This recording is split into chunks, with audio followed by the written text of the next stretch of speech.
We ready? Okay. Good evening, ladies and gentlemen. Welcome to the July Ordinary Council meeting. We're starting a few minutes late at 6:04. Kaya Marman, Kaya Yoga, Kaya Bridier, Nalak Kadij Winjialak Nini, Nalak Kadij Nija Bujabal, Wajak Nunga Bujalalak Nini, Kura, Nijie Burawan.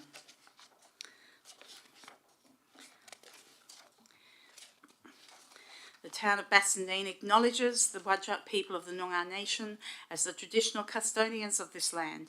We pay our respects to elders past and present and acknowledge their continuing culture and the contribution they make to the region.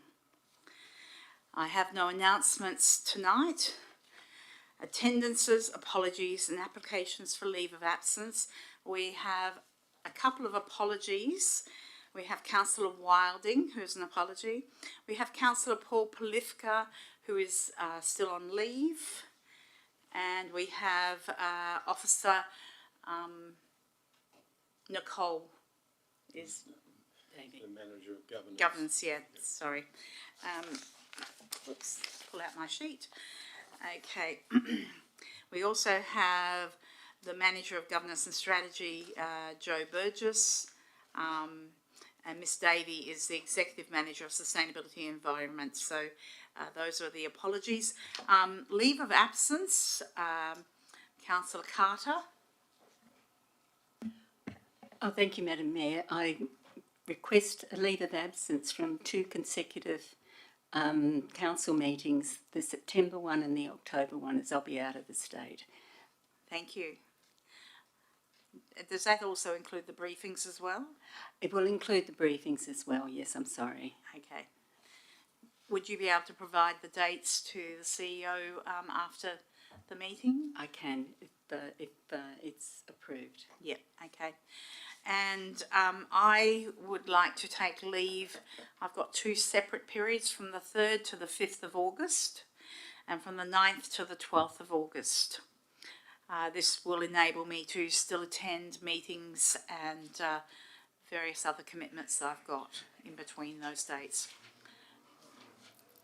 Councillor Burke? And may I please request a leave from the 23rd of September through to the 6th of October. So it will be the September OCM, but I'll be there for the briefing. Thank you. Okay. Councillors, can I have a mover? Councillor Ames, seconded Councillor John. Anyone against? I'll declare that carried.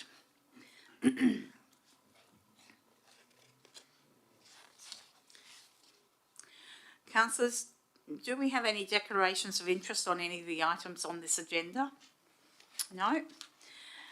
Okay. We have not received any applications for deputations or presentations. We now move to item 6, which is statements by members of the public.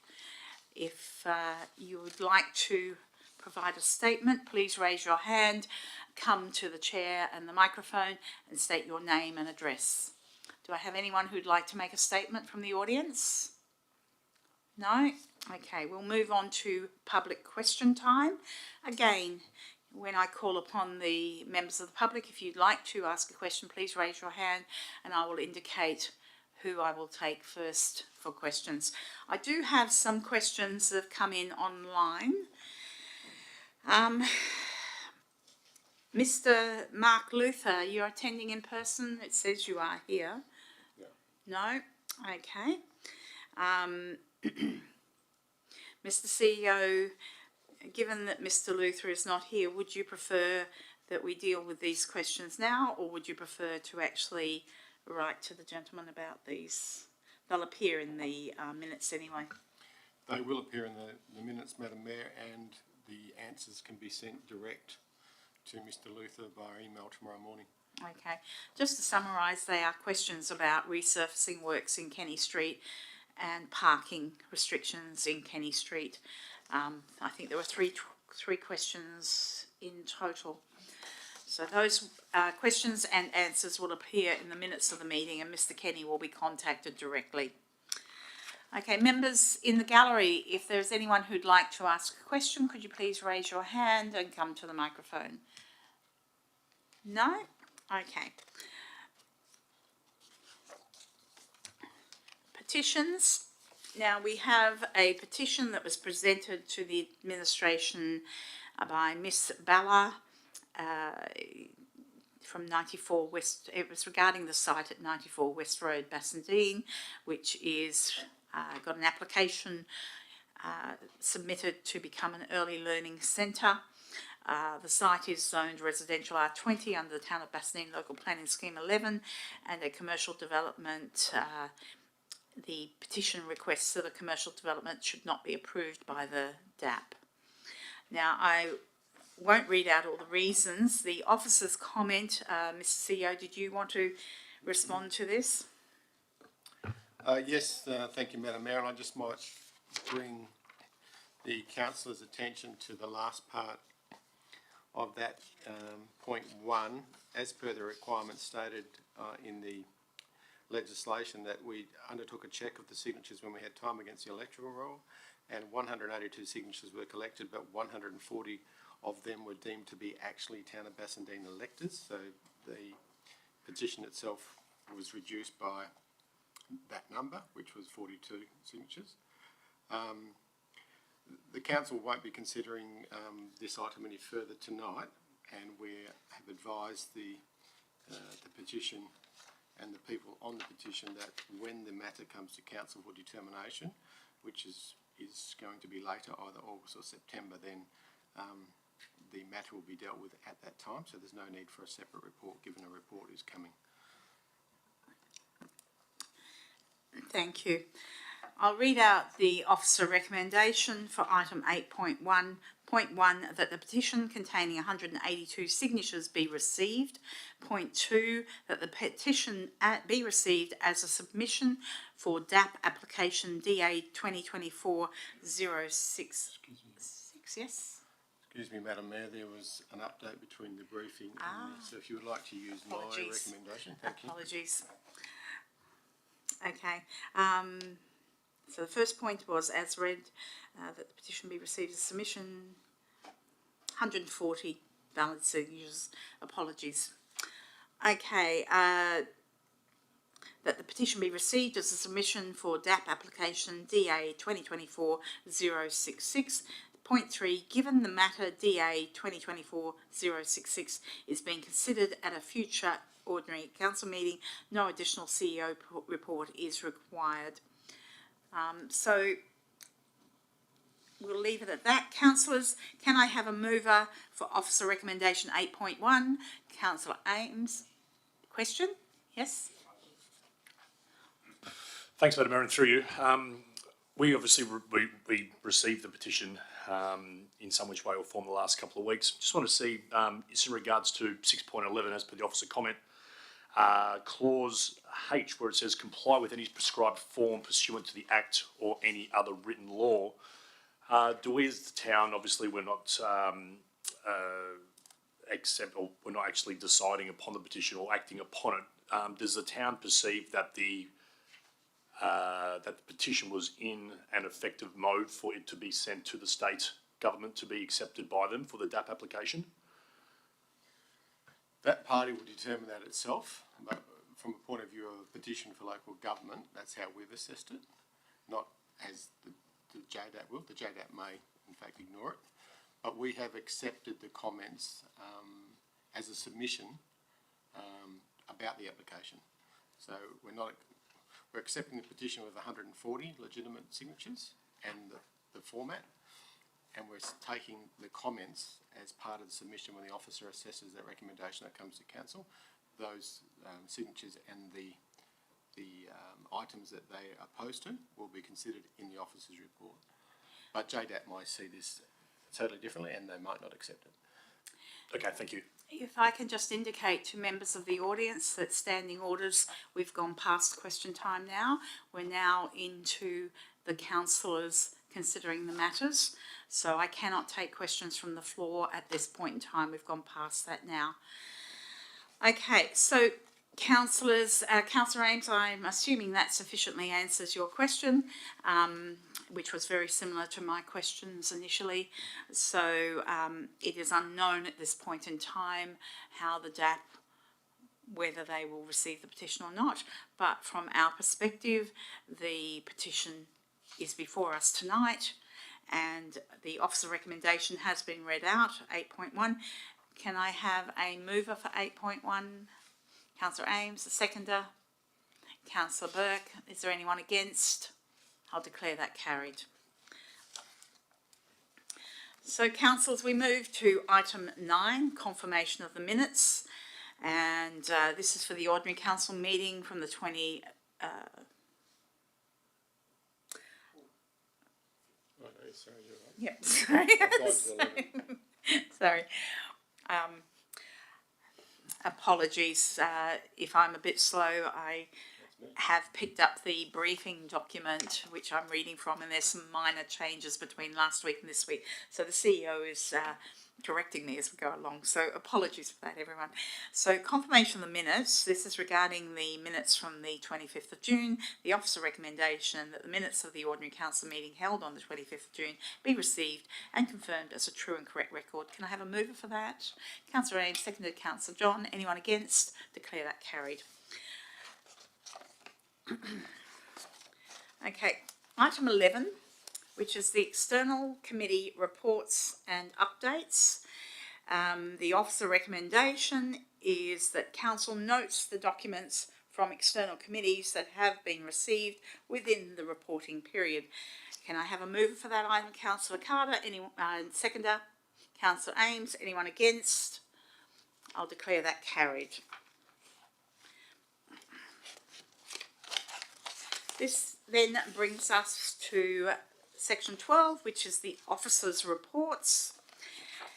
Councillors, we have on block several items. I would ask councillors, is there any item in on block that you would like removed? No? Okay. That leaves item 12.4, 12.5 and 12.6 plus the notices of motion for discussion tonight and decisions tonight. The other items, which are 12.2, 12.3, 12.7, 12.8, 12.9, 12.10 and 12.11, I would like to have a mover for those items on block. Councillor Ames, a seconder. Councillor John, do I have anyone against? I'll declare that carried. So, councillors, this will take us to item 12.4, East Metropolitan Zone of Walga CEO Deputy Voting Delegate. Mr. CEO, you did speak to this item last week during the briefing. Do you have anything additional that you wish to add? Thanks, Madam Mayor. I need to clarify that by adding the CEO as a voting or a deputy voting member, it does not take away from the fact that we have two representatives on that committee and two deputy councillors. So this is the fifth deputy, if you like. So I will not be taking the place of a councillor in voting unless there has been three other councillors not present. That way we have the strength of having two votes at the table. Can I just ask a question there? On the very rare occasion that there is no councillor present, I'm assuming you could still vote in our absence. Correct. Thank you. So, councillors, are there any further questions on this item? So, the officer's recommendation that council appoint the CEO as an additional deputy voting delegate to the East Metropolitan Zone of Walga and advise Walga of the appointment. Do I have a mover for that item? Councillor Burke, seconder. Councillor Ames, anyone against? I'll declare that carried. So, councillors, we now move to 12.5, Policy Review, Councillor Training and Professional Development Policy. Again, this item was discussed comprehensively last week, but I would ask if there are any further officer comments to this particular item. No, Madam Mayor. Okay, councillors, are there any further questions about this item?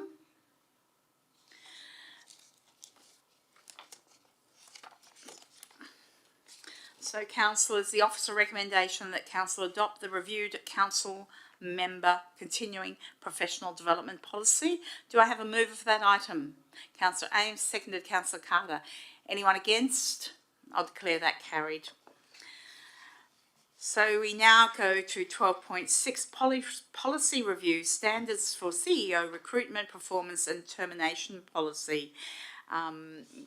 Given Ms Burgess is not here tonight, she spoke to this item again comprehensively last week. Are there any further comments from the administration on this particular item? No, Madam Mayor. Okay. So the officer recommendation that council adopt the review. Question, please. Councillor Ames, apologies, Councillor Ames. No, that's no dramas, and thank you, Madam Mayor, for taking my question. Just wanted to ensure that some of the comments that were made by yourself regarding the signatory of and the feedback provided to the CEO was included in the governance update, just to make sure that that was all taken care of, to ensure that the right person was delivering the right information to the right person at the right time. Thank you very much, Councillor Ames, for that question, because it was remiss of me not to say that we did update the policy. I don't have the full policy in front of me, but the policy on the system now will reflect those changes. So it will be definitely the Mayor providing that information with support from the CEO office. Yeah. Thank you, Councillor Ames.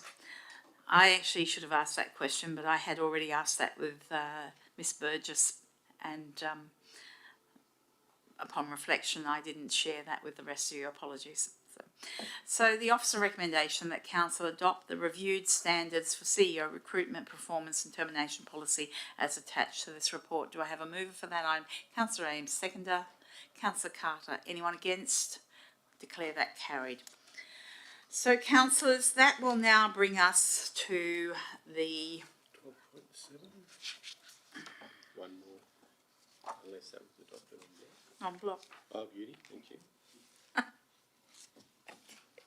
Okay, so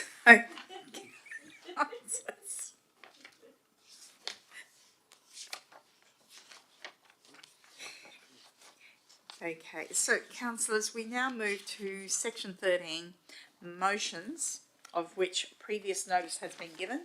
So you will note that I presented two motions, and fairly self-explanatory in that to lodge motions at the WALGA conference, they must first come through this council to ensure that a mover of these motions at the WALGA conference actually has the support of their council.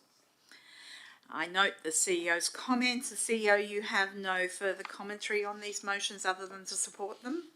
That's correct, Madam Mayor. Yeah. Okay. So, councillors, I'll just read out motion 13.1. Well, it's that this council supports the notice of motion to be submitted. The motion is that WALGA 1, in line with the 2020-25 strategic plan to provide a sector vision that enables local governments to be agile, enhancing community wellbeing and economic prosperity, develops a draft advocacy position for legislative reforms to address land banking practices, including but not limited to consideration of the following: prohibiting demolition of habitable housing until a development application DA has A, been approved, and B, development applications that result in the demolition of existing habitable housing be time limited, so that reasonable time periods for project commencement and project completion are conditions of the development application, and C, provide local authorities with the ability to apply a penalty fee over and above any differential rating on vacant land where the time conditions on the development application in point B have not been met. D, development of a mandatory register of unoccupied residential properties with the ability of local governments to apply rates or levies on long-term unoccupied residential properties which could increase incrementally over time. Point 2, distributes the draft Walga advocacy position for legislative reforms to counter land banking to all West Australian local authorities for comment, and that a subsequent report be provided for consideration by Walga zones. The reasons are obviously clear, but councillors, I'll open up to questions if there are any questions. Councillor Ames.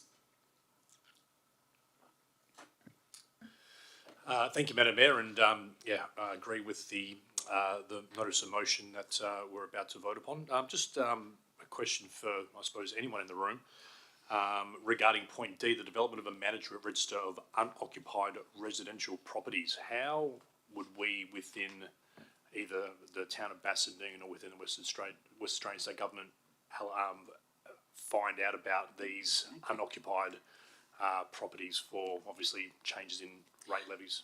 Okay, Mr. CEO, do you mind if I? Okay, so there is modelling available both in Victoria and I think it's the Northern Territory, but in any case, the modelling is that this is asking for legislative reforms. So it's not asking for councils to develop this register. Information of that nature is generally, in Victoria, it's generated from information that is gathered during census and various other forms that are available to state governments. So I would not be asking our local government to create this register. It is asking Walga to advocate and to follow some of the elements that have been incorporated in the legislation in Victoria. Councillor John. Just to also maybe shed some light on that question, state government can use data such as water usage at a property to determine if it's currently occupied, and they've done that previously for other sources. Yeah. Okay, councillors, are there further questions on this item? Okay. So, councillors, I'll put this to the vote. I'll ask for a mover first. Councillor Ames, a seconder. Councillor Carter. Is there anyone against? Thank you, councillors. The next motion, 13.2, advocacy for expansion of differential rating to include long-term unoccupied commercial buildings, in brackets, property activation levy. And I'll read the motion here, so bear with me. That Walga 1 explores expanding item 2.1.8 differential rates of its advocacy position statement to consider inclusion of the following. A, advocating for local authorities to have the ability to apply a differential rate to long-term unoccupied commercial buildings, and B, developing legislation that requires commercial property owners to demonstrate that in order to avoid the imposition of a differential rate on unoccupied commercial property, the property is 0.1 commercially habitable with annual investment in maintenance, remains connected to essential services, is undergoing periodic compliance checks, and has a plan in place to redevelop, make operational, or activate the site.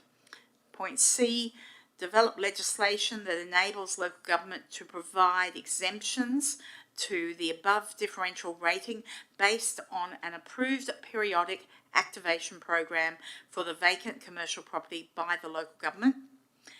2, that the draft expanded Walga advocacy position for differential rates to counter long-term unoccupied commercial buildings be provided to all West Australian local authorities for comment, and that a subsequent report be made available for consideration by Walga zones.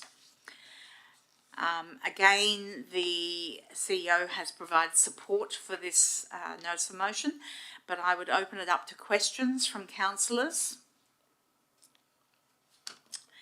Okay.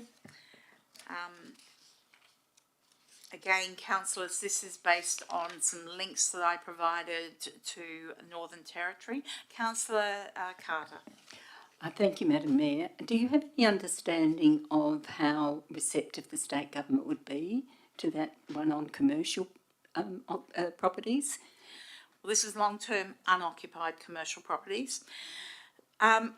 This is why we are members of WALGA. The West Australian Local Government Association is our advocacy body to interact with the state government. And what this motion is requesting is that a advocacy policy be developed, that it then be distributed to every local government in the state, that their feedback be gathered, that it then go through the WALGA zones, which will then go to the WALGA state zone, which then goes back to WALGA head office, which then, if it passes all those stages, it then goes as an advocacy position to the state government. So there are a lot of steps in this. However, I would suggest to you that the disadvantage to commercially viable districts is when you have dilapidated, long-term, unoccupied commercial premises that negatively impact their neighbours who might be very viable.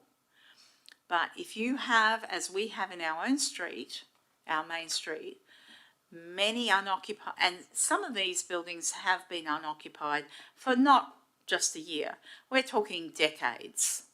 So I think that this is a negative, and I think that our existing commercial operators deserve better. Sorry, I might be drifting into debate here on an item, but I really do believe that if we do not request investigation of these things, and with every council in the state offering their feedback, undoubtedly we will come up with something that's probably even better than what I've got here. So, councillors, any other questions? No, thank you for that very full discourse. Okay, so councillors, further questions? Okay, I'll ask for a mover for this item. Well, I'm moving it, obviously it's my motion. A seconder, councillor Carter. Do I have anyone against? I'll declare that carried. Announcements of motions, notice of motion for the next meeting. I am aware of one councillor who had drafted a notice of motion for the next meeting. However, I'm given, after discussions today, to understand that you're delaying that for a month or so. Okay. That is correct. I'll likely move the motion for November. Yep, okay, thank you. There's no urgent business that I know of. There's no confidential business. So that brings us to closure of the meeting at 6:32 p.m. The next ordinary council meeting will be held on Tuesday, the 27th of August 2024, commencing at 6 p.m. Thank you very much for what was a very short meeting.